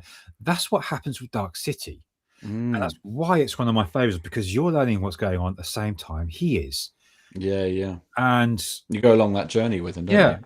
It's a similar thing they do. I suppose it's somewhat Blade Runner 2049, where you're totally with Ryan Gosling's character, and when he believes his past is his past and he figures out someone else's, you with him, you fucking he cracks, which is really clever. But again, what are your thoughts on this looking back on it? Because it's a to me it's an almost perfect movie, and the Blu-ray that they've done for it has done it serious justice, I think, because as I mentioned, they put the old extras on there, including the archive audio commentaries.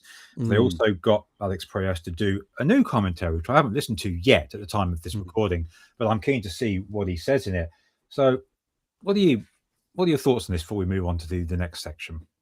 Dark City is underrated kind of sci-fi gem. I think now it's fully appreciated for what it is. Absolutely. It's just it's interesting how Alex Proyas' career has kind of gone this way, because The Crow and Dark City were just like masterpieces, and he had this kind of up and uneven kind of output, which is real shame. It's just unique kind of world. I mean, it came, it was before the Matrix, and obviously the Matrix would use some of the Dark City's kind of sets and stuff to sort of use, especially with the opening of the Matrix, which he's running across the buildings. That's all from Dark City. And the score by Trevor Jones, just everything kind of works in that film, and it's kind of fascinating where I just love him trying to piece together his memory, which is not his memory. It's all just kind of fractured, and trying to get to the beach, Shell Beach, and then the train, looking at the underground system and how things work and how things you can't get there, even as there is a train stop there, but it just doesn't go. It doesn't stop there, or you can't get on the next one to get to the destination. That's all kind of I love all that kind of madness. It's like a I think they say in the interviews or making ofs, it's like a mouse in a maze. You just can't get out. Now, we'll touch briefly on this because you've also done reviews on video games, which I appreciate greatly. There won't be video clips of these. I'll just go by like the pages themselves. But there are three in particular that I want to mention briefly with you. And the first one, which you talked about, is of course Battlefront. Now, Oh God, yeah, we reviewed that ages ago. Yeah. now you were very fair with this, and I perhaps can't remember what I said. well, and, well, you said you enjoyed it. You had a good blast with it. I think you were quite Yeah. lenient with it. But for myself and many other a gamer, this was a sign of things to come with video games, because you have what was essentially an incomplete game released. There's no single player, not nearly enough maps in it, Yeah. and the expensive season pass. Yeah. And it was very overpriced because, as I remember it, the I think the game on its own was £55. The collector's edition, where you got the bonus unlocks and stuff like Hans Blaster, was £65, and then you had the season pass was £40. So if you bought like the quote unquote collector's edition, you got it was £105 you had to pay for this game. And like I said, it was a sign of things to come. What do you think when you look back on this? And I assume you're still a gamer now, right? Yeah. I'm currently playing the remake of Silent Hill 2, so which is shitting me up. It's quite scary. So okay, I played this. Obviously, reviewed it when it came out. As you said, I was quite fair on it. Yes, you were. But I did go back to it because I think after the controversy about the sort of DLC, or what was it? The you have to pay to sort of unlock stuff, right? Yeah. The in-game purchases. Yeah, that was, I think, more with number 2 than number 1. Right. Okay. So yeah, maybe we'll just the second one, but I'm sure it was this one as well. They basically let it all. You could basically unlock everything for free at one point. Where it became really cheap. So me and my friends played it a lot, and we basically leveled up. The best characters to play was Boba Fett and the Emperor, and we maxed out the sort of the point where you can level up your character to the max, and it was such a blast doing it. But if it wasn't the case where they'd basically given you the opportunity to unlock everything for free, I would have never played it again. But I think with EA, I think there was a talking point with EA had got the license and hadn't really done a decent effort with the Star Wars. It all looked amazing, sound amazing, but the gameplay was often kind of shallow and a lot of in-game purchases. And I think they really got themselves back on track with Jedi Survivor. Yeah. Those games were just superb. So I bought the X-Wing game, which I barely played. I should really make an effort to play that again. But yeah, it was I can understand everyone's beef at the time, but for me I was just like, it's kind of fine, And then the next one to talk about is one that I bought this when it came out because I thought it was fantastic. And that's, of course, RoboCop Rogue City. Oh yeah. Now, it's good fun, again, I'm very much aware of the flaws within this one. But I didn't give the tiniest of shits because it was a RoboCop game. It was first person, and Peter Weller was back to do RoboCop. Oh yeah, and very good. I just one of the parts I loved about this was when you could grab someone and just throw them into someone else and they die instantly. Again, total crap, but my god, it was fun, and I think I loved how they didn't ignore RoboCop 3. There's little references to yes, it. There are, even if it's a stinker of a film, it's like with the Cobra Kai, they didn't ignore Karate Kid 3, which everyone didn't like that much. So in the case of this, they kind of referenced it, and with the one they did, not essentially, it wasn't add-ons, it's a new standalone game. Which I thought was a lot of fun. I recall it had some technical issues, a lot of slowdown in it, I recall. But yeah, I mean, the opportunity to play a decent RoboCop game, which you haven't been able to do since like RoboCop versus Terminator. I mean, maybe one. I don't think there's any others after that, because I had done all the RoboCop video games as a retrospective. Yes, you did. So this one was like, it's a bit of a godsend, even though it's a kind of somewhat budget game, kind of masquerading as a AAA title. But yeah, it's a lot of fun, and it's a good continuation of the RoboCop story, where they'd really kind of struggled after the first film to really progress RoboCop and what to do with him. Even though this kind of again just copies it, because the end boss is Kane, the Kane robot, so there's a lot of throwbacks. And then you did Terminator 2D. Now, nowadays, I game on a Steam Deck. I'm very much I kind of transitioned to a comfy nighttime gamer kind of thing, and this Mm. is one of the first games I got on the Steam Deck, and I fucking love it. It's amazing, isn't it? Yeah. Absolutely, because I love these side-scrolling 2D pixelated games. Because I just find they've got so much heart in them, and these bits like this one's on screen now, where it's basically Contra, and of course, Contra Metal Slug. I absolutely love it. So, what were your thoughts on this game and games like this that are about nowadays? Yeah, I really appreciate these sort of new kind of takes on old, if it's an old license product and they're kind of refreshing it to sort of give you a game which you should have had back in the day Yeah, because they didn't have the budgets or time, or were rushed because they paid so much for the license they had no budget to make the game. In the case of this, they had the budget there and had some great programmers on it and game wow. designers. You say budget, but obviously Arnie's face is never seen in this. Yeah, Arnie's a lot. Yeah, I'd interviewed the developers, and it was a costly thing to get Arnie involved, which is a bit of a shame because he was in the Midway arcade, wasn't he? Yes, he was back in the day. So another coin obviously, guzzler. yeah, also a lot cheaper back then for him maybe.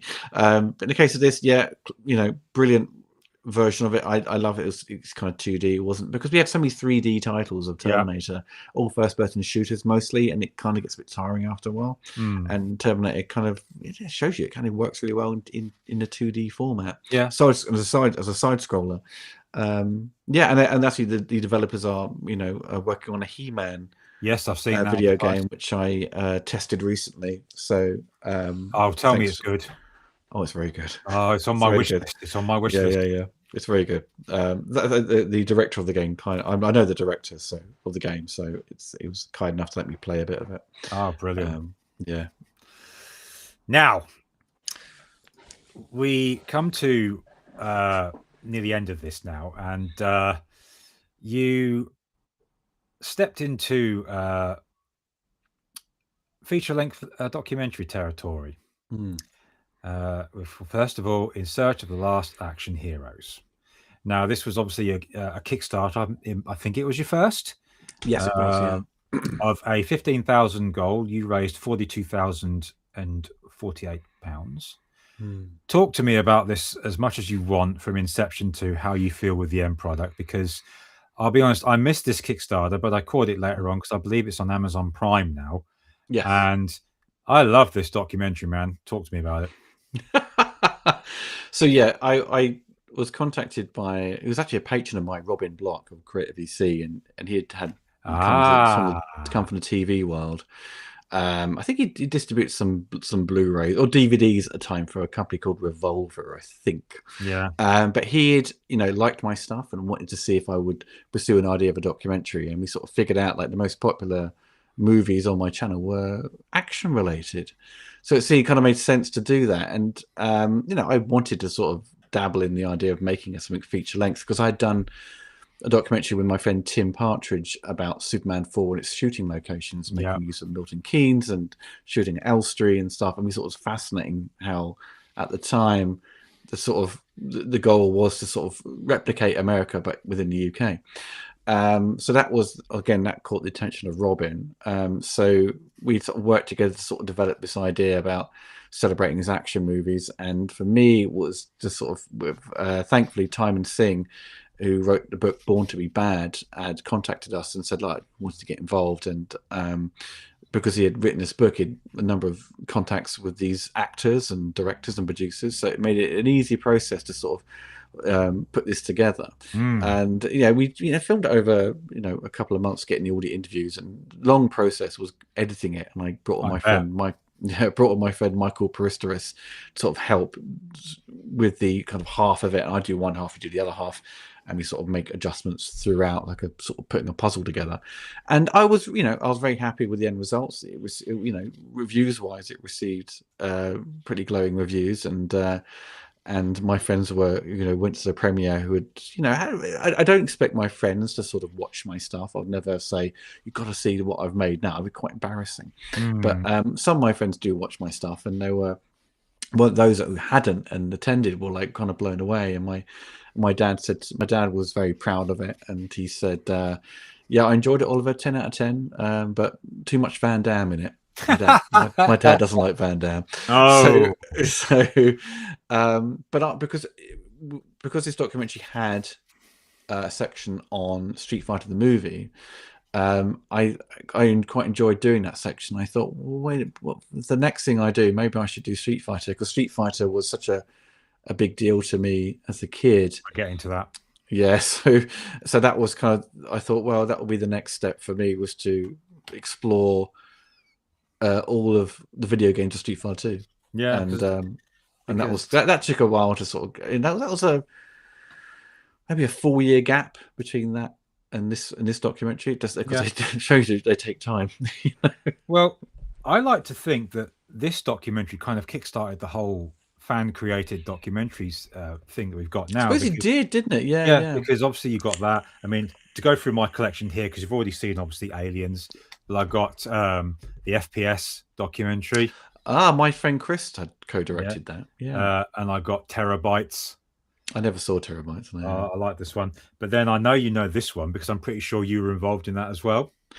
Well, my involvement, it was I was interviewed for like, I did a 2-hour interview for that, maybe less, but I was in it for like 10 seconds. Yeah. So... And then I remember I got the obviously Blu-ray of this, and my name is in the credits, and I showed it to my wife, and she goes, and I said, yeah, it's 5 hours of bliss, sci-fi bliss, and she just stood there and went, you can watch that when I've gone to work. So I watched it on a Sunday morning, and again, it was 5 hours of bliss.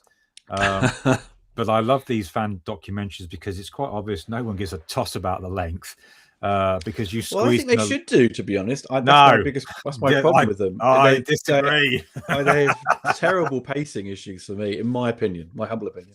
But it should be episodic, really. If you're going to do 5 hours, the best of the fan documentaries, the ones that I fucking love, is RoboDoc. I don't know those. You haven't seen the RoboCop documentary called RoboDoc? No, I don't think I have. Dude, it's a fucking masterpiece. It's like I'll 4 episodes on RoboCop the movie. I'll look it up. It's on Prime, I think. Okay, I'll look that up. Yeah. My God, can't believe I've not heard of that. Well, unfortunately, the last few years were a bit topsy-turvy, so I've missed out on a lot of things. But I'm kind of playing catch-up on some stuff. But as you've mentioned it, then we have Here Comes the New Challenger. Now, again, you got me in the feels with this one. And again, I missed the Kickstarter, but I picked up one of the Blu-rays. Good. Because I remember not only Street Fighter 2 in the arcade, but I remember a friend of mine, he had it on his SNES. And I went round there on a couple of Saturday mornings after school. We played. We're fairly evenly matched. And if you're seeing this, hi, James. And then much later on in life, I went to another friend's house, a man who was much more skilled in Street Fighter than I was prepared for. And he could do the combos, and he absolutely kicked my fucking ass. But I remember the craze around this. I remember the movie, because my dad took me and my brothers to see the Stephen E. D'Souza movie in the cinema. And that I can watch it now, and dear God, it's hardcore Stilton cheese. But was was it entertaining? Absolutely. Oh yeah, it's a G.I. Joe movie. Yeah, that's what it is. And I love that you actually got to interview Stephen D. D'Souza for that. He's a lovely guy. Yeah, he's really good. Talk to me briefly about this one, because again, on a funding goal of £25,000, you raised £27,007. Yeah, it's quite. It was really difficult to sort of get more eyes on this, because by that point I was. The funny thing is, I think my audience were expecting me to do something on a movie, and I suddenly I come out with a Kickstarter for a video game. So it was kind of, I suppose, somewhat of a different audience. But I'd like to believe that people that are into 80s and 90s movies were very much into video games as well. It's just absolutely part of the same generation. Yeah. But my idea for this was to explore Street Fighter in terms of, as a consumer at the time, what my reaction was to it, what was going on in that period from like 91 to 94, because the other documentaries on Street Fighter very much focused on the pro players. Yeah. Which there's a place for that, and that's very important to Street Fighter's kind of ultimate legacy of like how it's Mhm. continued on because of in the pro world of gaming. But to me, I didn't know any pro players. I didn't know anyone who'd had tournaments. The tournament for me was the bedroom or the Yeah. lounge. You know, you played it. So that was my attitude was to go a different direction Mm. and explore like the genesis of the game and how it was developed and how it impacted people and how they played it on different platforms, the consoles, the home computers, and then the various updates to the game and people feeling a bit ripped off because it was so expensive to buy Yeah. another cartridge for like play 4 bosses, you know. And then obviously the animated movie and the toys. So it was kind of the whole celebration of that early 90s part of gaming for me, and it was very, I suppose, somewhat British eccentric with its direction because I had a lot of British journalists in it. Well, not a lot. I mean, like a handful that I knew and respected. I wanted to put in there, Mm. and you know, I tried to sort of have a mix of the UK US kind of Yeah. reaction to it. Yeah. But I loved in particular with this documentary that you focused on the anime. I'm very much an anime fan myself these days, and I have seen the Street Fighter anime, and it is batshit fucking crazy. Oh, it's great, isn't it? But my favourite bit I'm going to put on now for anyone that hasn't seen this, because this is part of the Chun-Li versus Vega fight, which is the standout fight for me. And to show how batshit crazy it is this moment here, which, well, Oh as we see. Sweet.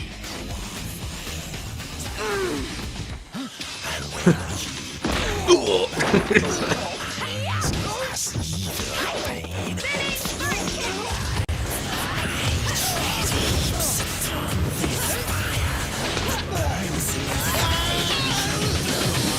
no, his beautiful face is ruined. My beautiful face is ruined!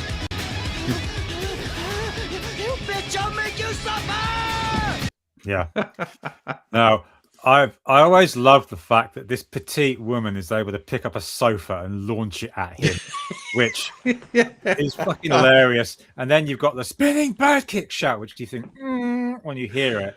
But then later on, you've got when Guile does his sonic boom, and I always love the way that he shouts sonic boom. Yeah, What's disappointing about that is he doesn't hit Bison with it. I know. Like, I know. fuck, guys, you could have had it hit him, but you can tell the impact that the Blu-ray, the film had, because the Blu-ray of it, you can't get it cheap anymore.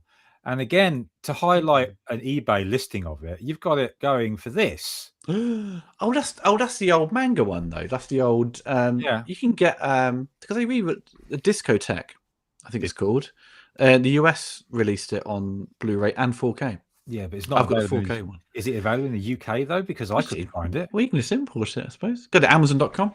Get it sent to you within like 5 days. Yeah, but would it play on like UK players? I don't know if it's, it That's might the be problem I have. region. Because see, right, if you had a 4K player, all 4K discs are region free, I didn't but know regular that. Blu-rays are region locked to A. If it, from like a boutique label, right? Okay, I didn't know that. So if you buy a Blu-ray from Universal or Warner Brothers from America, it'll play fine on your player. But if you buy a Criterion or an Arrow or a Vinegar Syndrome Blu-ray, regular Blu-ray, it'll be region locked, but 4K region free. I didn't know that. Oh, interesting. See, you can be buying all these movies, Justin. You know, from America. Save yourself some money. But yeah, I love the fact that you focused on that, because I've become a massive anime fan over the years, because again, for a reason, for what we're going to discuss shortly. Yeah. Well, actually, no, screw it. We'll discuss it now. Modern movies. Now, I'll to give you my view on it. I used to be a massive cinema buff. I'd go quite often, either on my own or with my wife or whoever. But in the last few years, I've noticed that I don't go nearly as much as what I used to. And I think this started in the year that Suicide Squad, the first one, came out. It's a dreadful film. Yeah, I didn't see it in the cinema, but you. Since then, a lot of the stuff just feels like it's very soulless to me. And with the release of streaming services now, you get the impression that a lot of these movies are made just to fill these things and keep the content flowing. Because if you haven't got reboots, you've got remakes, you've got sequels, you've got legacy sequels.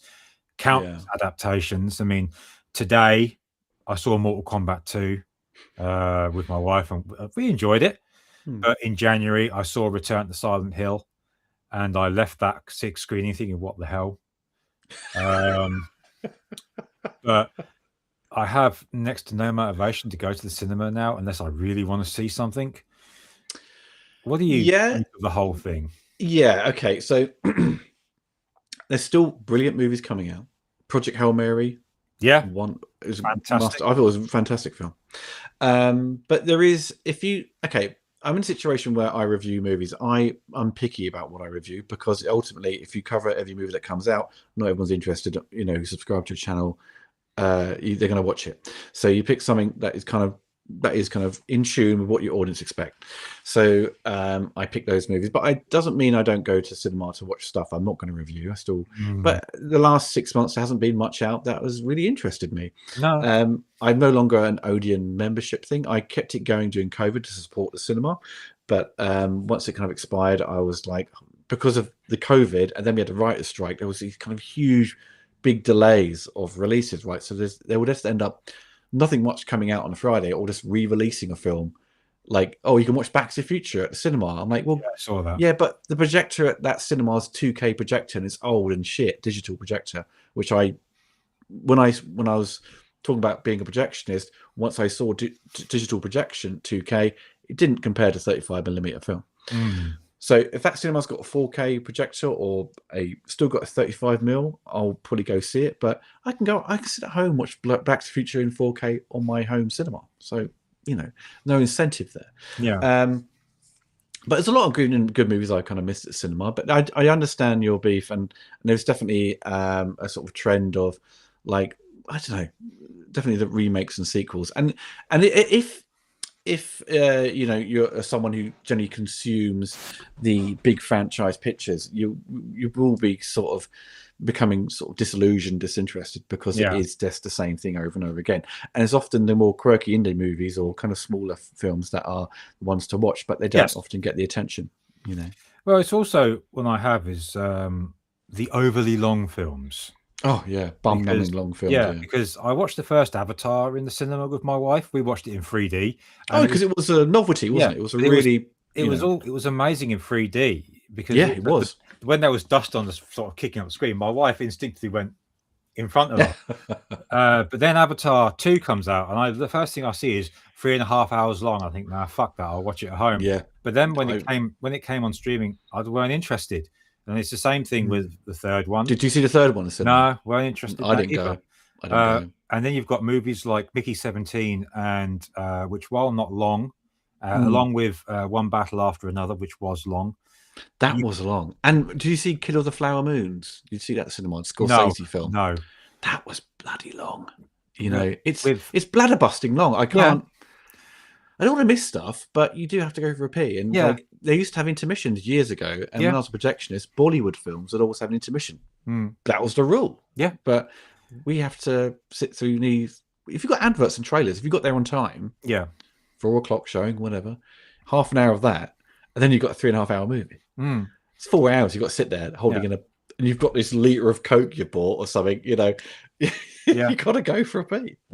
Also, with the case of Mickey 17 and One Battle After Another, they are overly political. It's particularly with Mickey 17, where all of the Fanatics fans are all red hat wearing people. Now I'm sitting there going, I haven't seen this film. I've seen that clip, and I'm going, Now, I should point out here, I'm not political these days. I can't stand politics on either side of the aisle.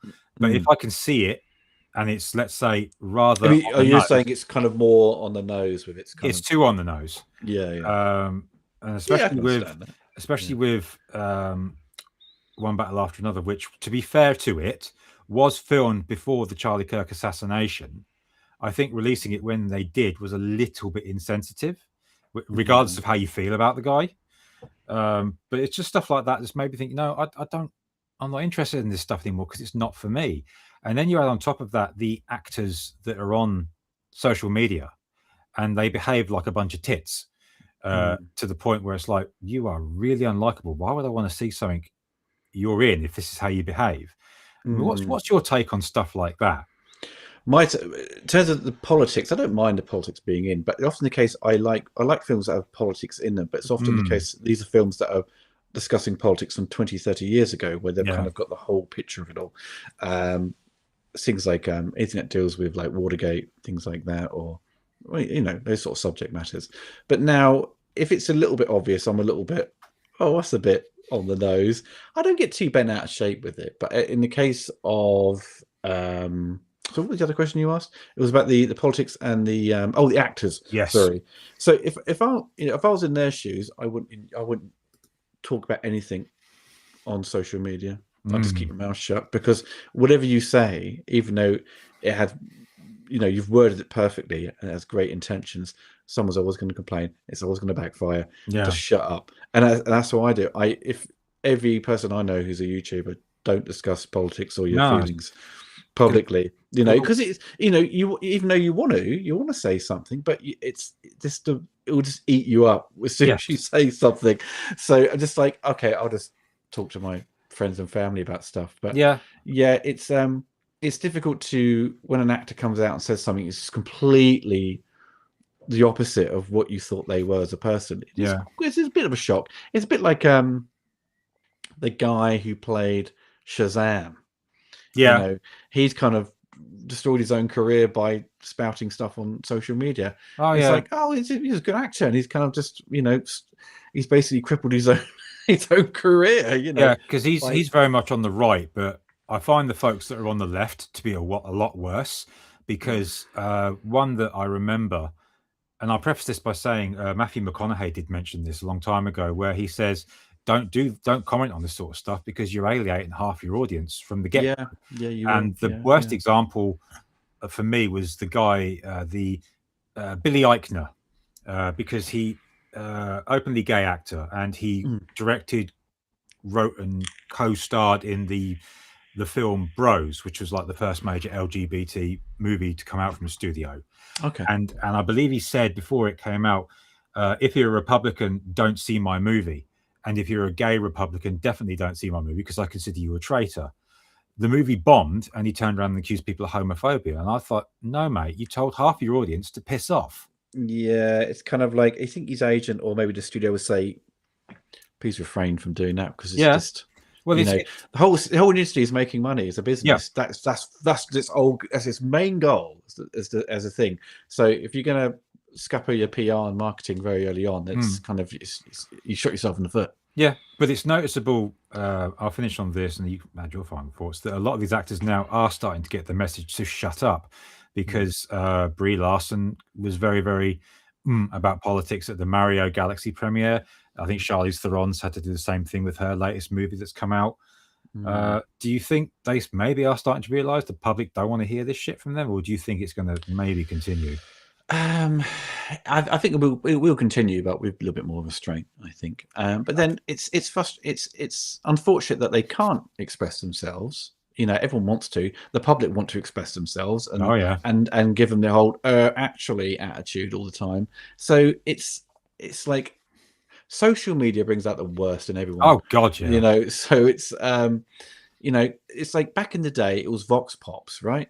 They still do it on TV. They interview people in the public who don't have an effing clue about politics or what's going on, and then that person's opinion is now important. Who cares what these people? I hate Vox Pops. Yeah. So and that's kind of what the comment section on social media has kind of become. Yeah. But it's but if you're going to be out there saying stuff, don't expect everyone to be polite. Because an observation I made about the people who are going to be our future, they did that thing over in America on spring break with these reporters go onto a beach and they interview people. They ask they ask them questions to see how stupid these college students are. And by the way, it's always noticeable they interview usually girls in bikinis with big tits. And I'm sitting, I'm going, yeah, I know why you're talking to her, but they interviewed this one girl and they said to her, "What's the shape of the Pentagon building in Washington?" And this girl goes, "I don't know, a square." And I just sat there and I thought, man, that is the future of this world. We're fucked. Yeah, there is unfortunately a lot of people out there who are quite poorly educated. But it's now we can't do much about it. So the final question I ask all my guests is, what's next for you? But with yourself, I already know the answer to this. And You that is, do. of course, Fight to Survive, The Legacy of Bloodsport. Now, I don't want to ask questions about it because I don't want to spoil it for people.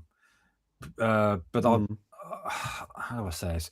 I know you made a Bloodsport video a long time ago, but I'm guessing that Very long. yeah, but I'm guessing that wasn't enough for you because I'm guessing this is one of your favorite films.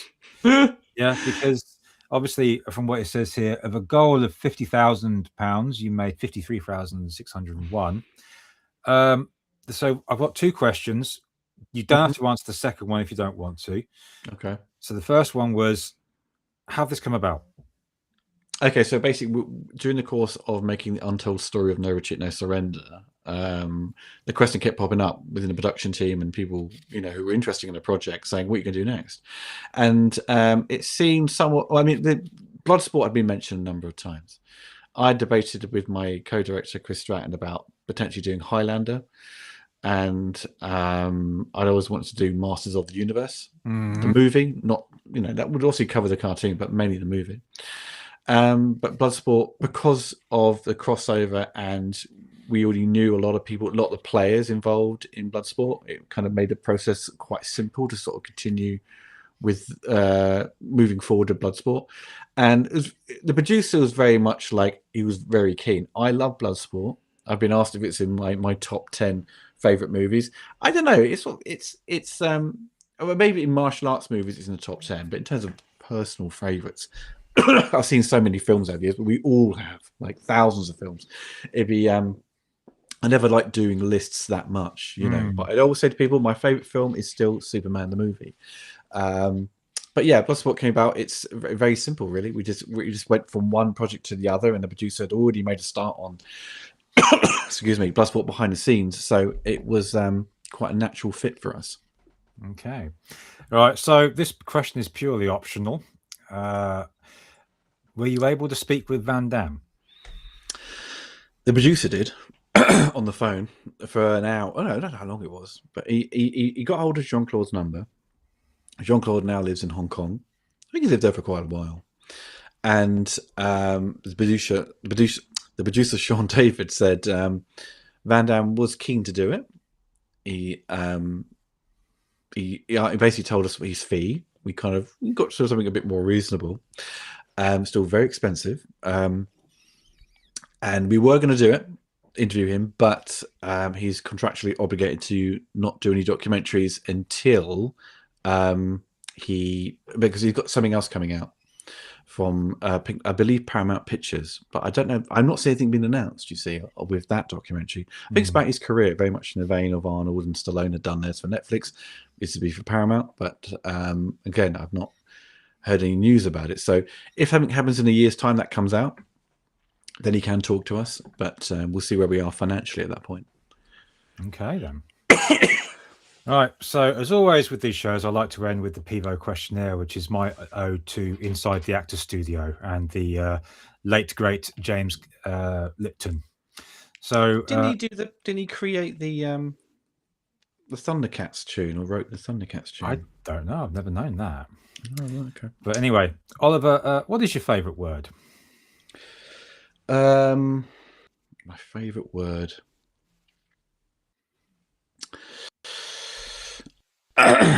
Which I think actually favourite word. That's bizarre. I don't know. I really don't know.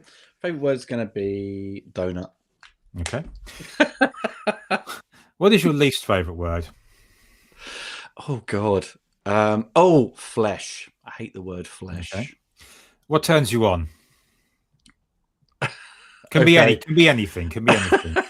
What gets you going? What gets you pumped up, etc. Okay.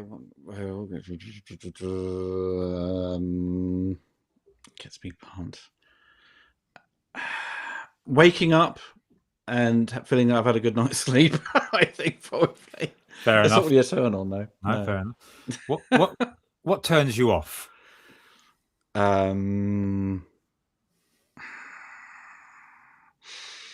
Smelly people on the bus. Oh, my wife you would get on like a treat. What is your favourite curse word? Okay. think Bugger is probably a good one. I like saying Proper that. British classic, absolutely. What sound or noise do you like? Noise I like. Or Yeah, just sound like, or sorry. noise that you like. Sound or probably a well executed fart. I think that always gets me going. Oh, it makes me laugh. What sound or noise do you absolutely hate? Babies crying, unfortunately. Fair enough. What profession other than yours would you like to attempt? Okay. Profession.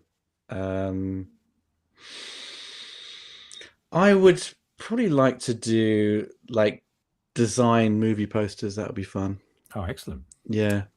What profession other than yours would you absolutely not like to attempt? All right. Okay. Probably a tax accountant, something like that. You know, anything with numbers. Fair enough. And finally, if heaven exists, what would you like to hear God say when you arrive at the pearly gates? Ah, Oliver, we've been expecting you. All right, I don't know if I've been a good boy though. I don't know. We'll see. All right, so ladies and gentlemen, you can find Oliver's work on the retrospective channel he runs, Oliver Harper's Retrospectives, and his soon-to-be 3 documentaries. 2 of them you can find, I believe, on his online store. Yes. It's like Fast Action Heroes you can find on Amazon. I don't own yes, it. I don't own it. Street Fighter I own, which you can find on Tubi and Prime. We do have Blu-rays, but Untold Story of No Retreat, No Surrender, that's a mouthful. That'll be out later in the year as a new release. Yeah. So, Oliver, I really appreciate the time you've given to me today. This has been a great conversation, and I look forward to many more of your videos to come out on YouTube. But thank you very much for giving me your time today. I do appreciate it. No problem, Justin. Great talking to you.